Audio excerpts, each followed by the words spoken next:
Alright, welcome to Appendix A, and this is Lesson A1, where we're talking about volumes of revolution. You're like, again? That's right! This time I'm going to show you another method called the shell method, or some books use this idea called the cylindrical shell method. So think cylinder. And we're going to use this method to revolve things either about the y-axis or the x-axis. Now you're thinking, why am I learning this? Because didn't I do that already with the disc and washers? That's right. This is just another method to do the exact same thing. Okay? I'll show you an example later on how the two methods give you the same answer. But right now, let me show you what this is really all about. Now remember when we did the previous questions? Let me just draw this out. You can just watch right now. Enjoy the show. Don't need to write this down unless you want to, of course. But I don't think you do. Remember how before when I had the axis of revolution, let's say here, and I had my slices of bread here, and I always rotated them around? Those are what that representative elements, right? That's what I called it. The representative element, or the slice of bread, okay, in this case was always perpendicular. But today, when I talk about the shell method, notice that that representative element, or that slice of bread, is always parallel to the axis of revolution. So perhaps my axis is now the y-axis here.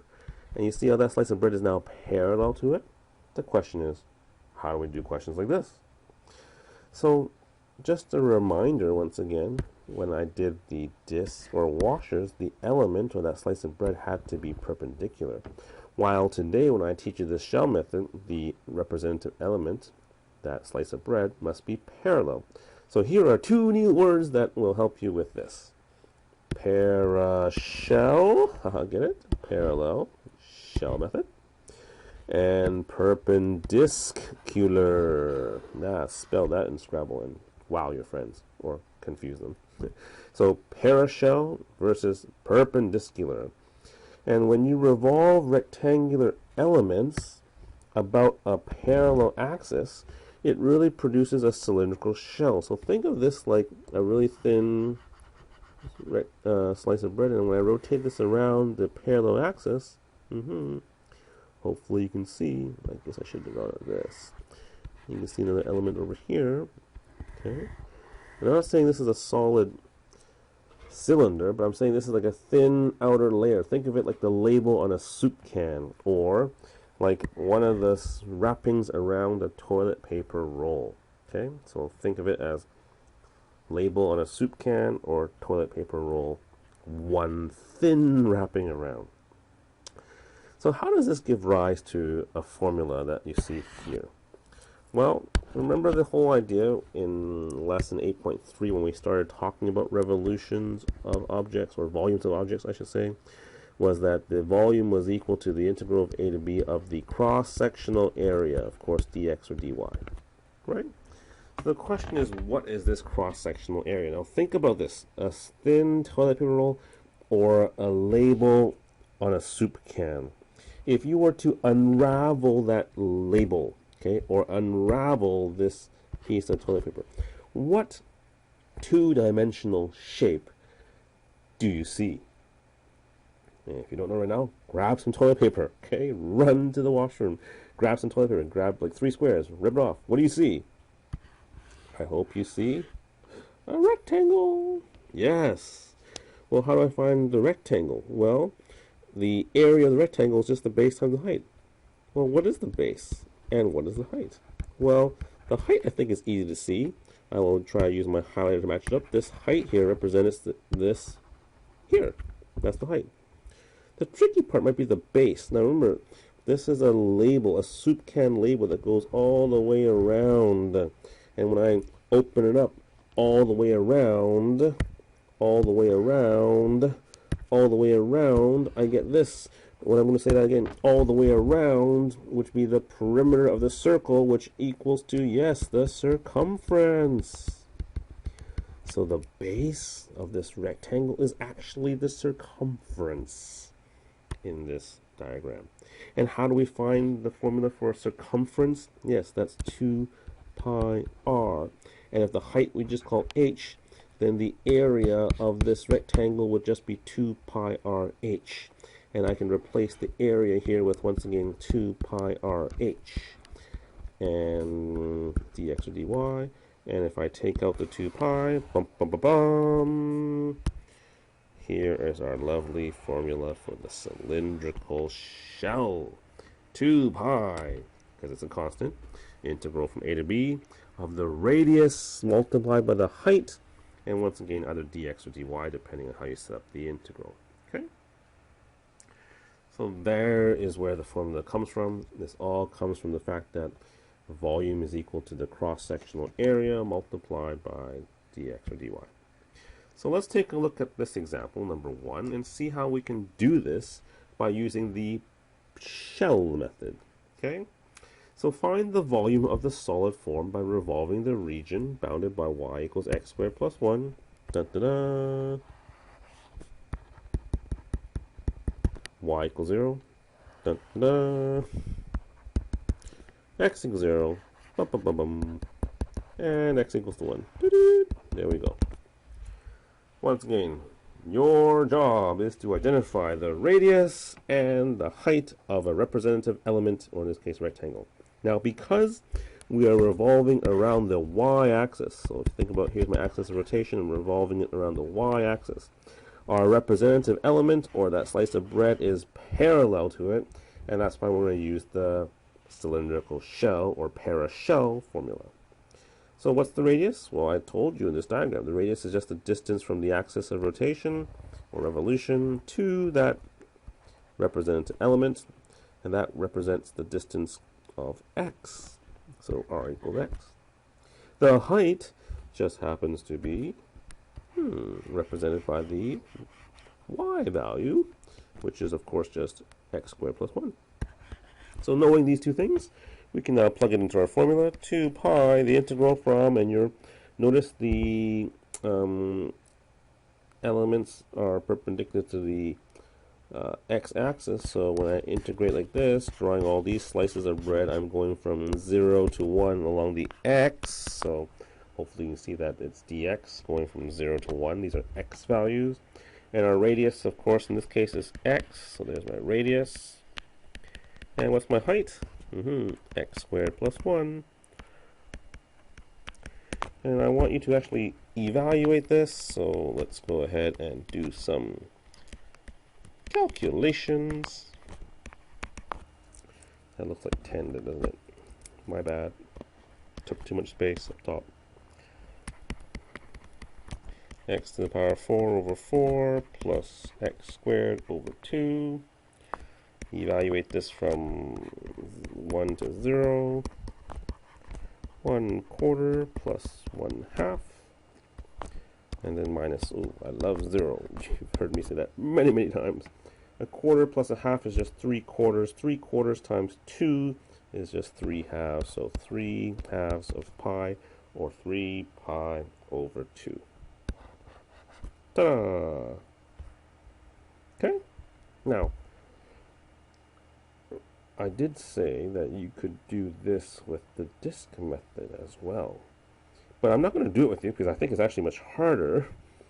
Can you actually figure out why the disk method would be harder for this particular question? So remember, with the disk method, our slices of bread, or the representative element, have to be perpendicular to the axis. So that would be something like this. Slice here, slice here, slice here, slice here, slice here, slice here, slice here, slice here, slice here, slice here, slice here, slice here, slice here. Can you see why this could be a problem? Well, I hope you can see a few things. Number one, these slices, yeah, all the same. And then what happens? Oh, look at this. No longer a disc, right? I see a hole. Uh-oh. So really, why would this be a problem using the disk method? Well, first of all, let me draw this out. You're going to require two separate integrals. Right?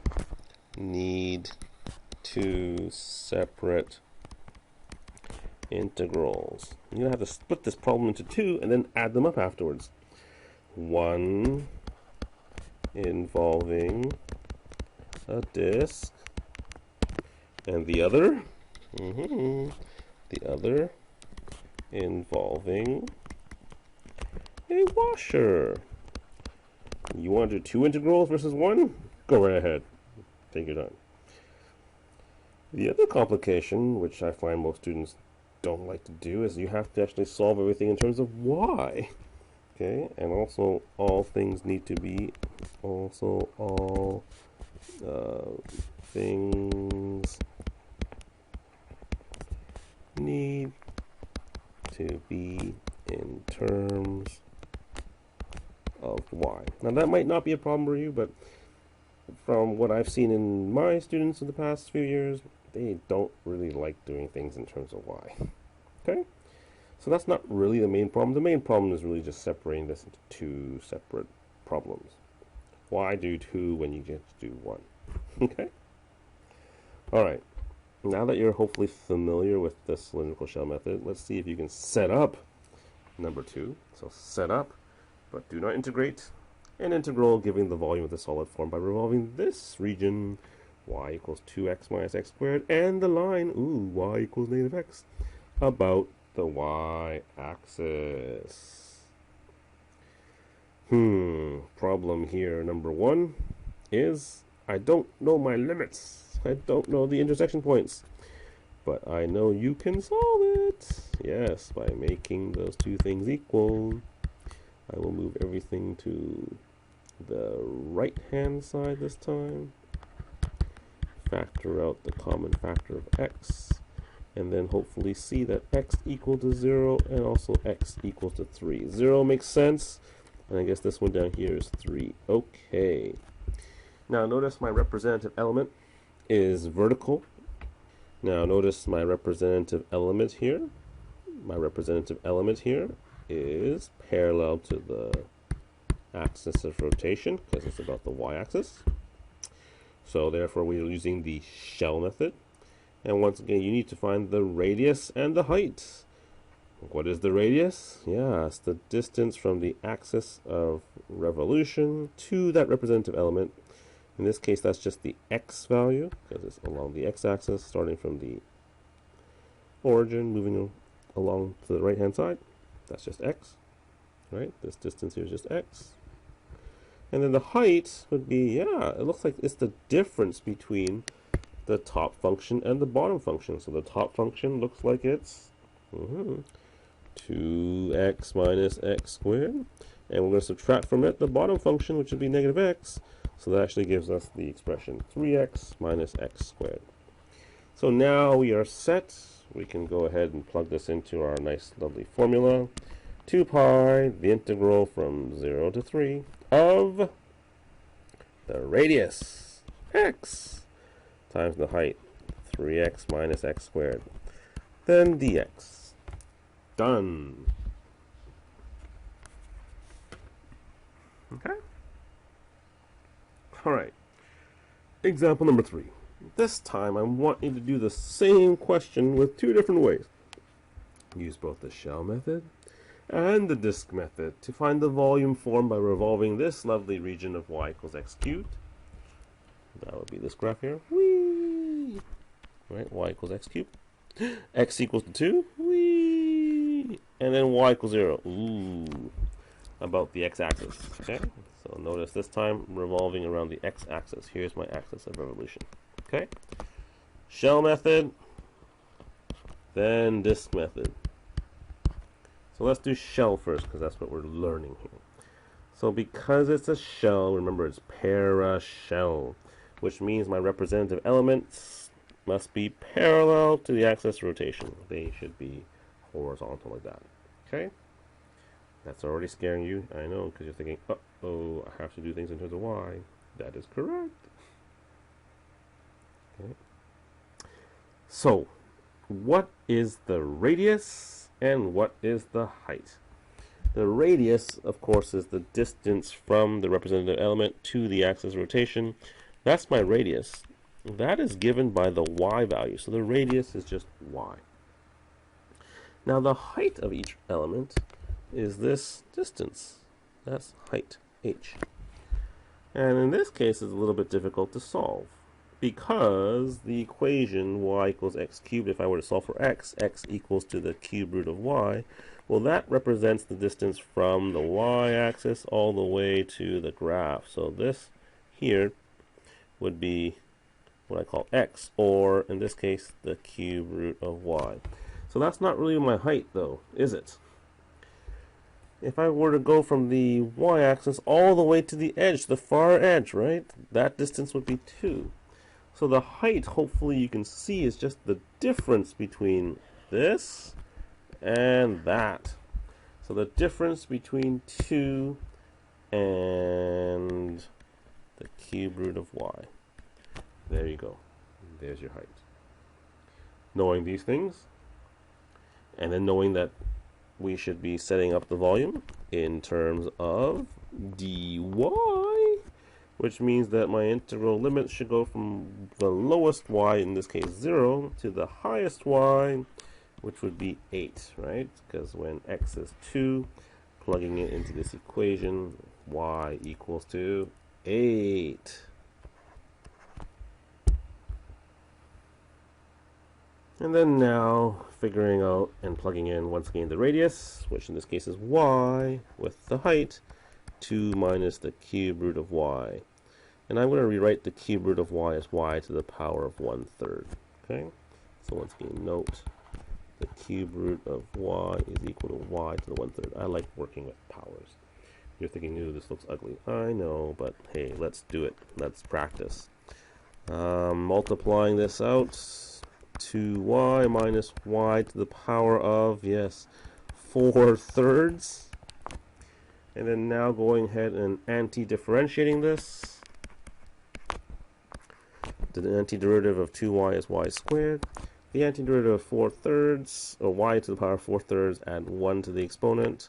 Divide by the new exponent, which means multiply by the reciprocal. Evaluate this from 0 to 8. You're like, oh no. Yes, oh no.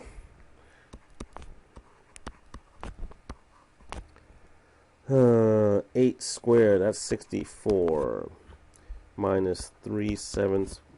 8 to the power, oh, I should do this over here. 8 to the power of 7/3. I like to do 8 to the power of 1/3 first, to the raised to the power of 7. 8 to the power of 1/3 is just the cube root of 8, which is 2. So 2 to the power of 7, 2, 2, 2, 2, 2, 2. I think that's 128. Okay. Minus, ooh, lovely, 0, 0, 0. 64 minus 3/7 times 128. That simplifies to what? I really don't know right now. I think, does 7 go into 128? Not really. You can figure this out, can't you? I'm going to quickly get my calculator. 64 minus 3/7 times 128. Maybe that's a messy decimal. Convert to a fraction. Oh, I guess it's not too bad. That's actually equal to 64 over 7. Multiply that by 2. I guess that's 128 pi over 7. There we go. Done by the shell method. You might be like, I don't like the shell method. I know, but that's okay. It's just another method. It works. Let's go back to something you do like then, probably. The disk method. So, once again, the disk method, perpendicular.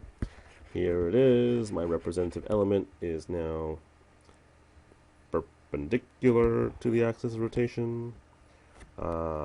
It's touching the boundary, so no washer. That's great. I just need to go from 0 to 2 dx and figure out what the radius is. The radius is just this, which happens to be the equation x cubed. Why didn't we do this first? Because I knew if you did the easy one, you wouldn't do the hard one. So here we go, the integral from 0 to 2 of x to the power of 6 dx. Anti-differentiate this. Plug in the values. 2 to the power of 7, that's 128. Oopsies, what did I forget? This is a common mistake that students do, and in this case, so did I. Don't forget your pi. Pi. And lo and behold, it's the same thing. Alright, welcome to your introduction to cylindrical shells. There is part 2, but I will save that for another video.